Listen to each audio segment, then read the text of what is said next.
காடு வெட்டியார் வந்து பயப்பட மாட்டார்.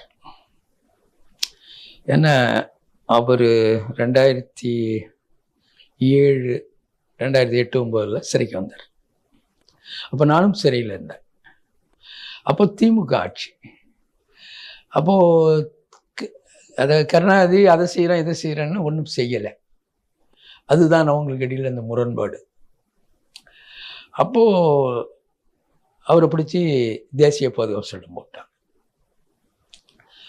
போட்ட சமயத்தில் அது சும்மா ஒரு 6 இருந்தார், நாங்கள் பக்கத்தில் இருந்தோம். அதனால் அப்படி போய் அடிக்கடி பார்க்குறது உண்டு. அப்போது ஒரு நாள் நான் சொன்னேன், கருணாநிதி நம்மளை நயவஞ்சகமாக ஏமாத்தின மாதிரி நாமளும் ஏமாற்றலாம். அதனால் நீங்கள் திமுகவோட கூட்டணிக்கு வரேன்னு சொல்லிட்டு வெளியே போங்க.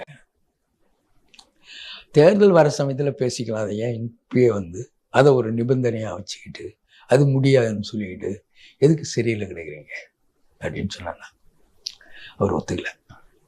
நான் அப்போ வந்து என் சாதிக்கையாக நான் தூக்கில் தொங்குவேன், உயிரையும் கொடுப்பேன் அப்படிலாம் சொல்லிவிட்டு நான் அப்புறம் அதுலேருந்து நான் பின்வாங்க முடியுமா? அதெல்லாம் பின்வாங்க முடியாது.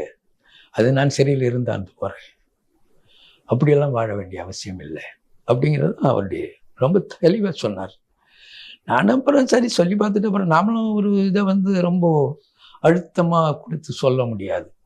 ஏன்னா அவர் ஒரு நிலைப்பாட்டில் இருக்கிறப்போ அந்த நிலைப்பாட்டுக்கு அப்புறம் ரொம்ப பெருசாக நாம் அழுத்தம் கொடுக்க முடியாது.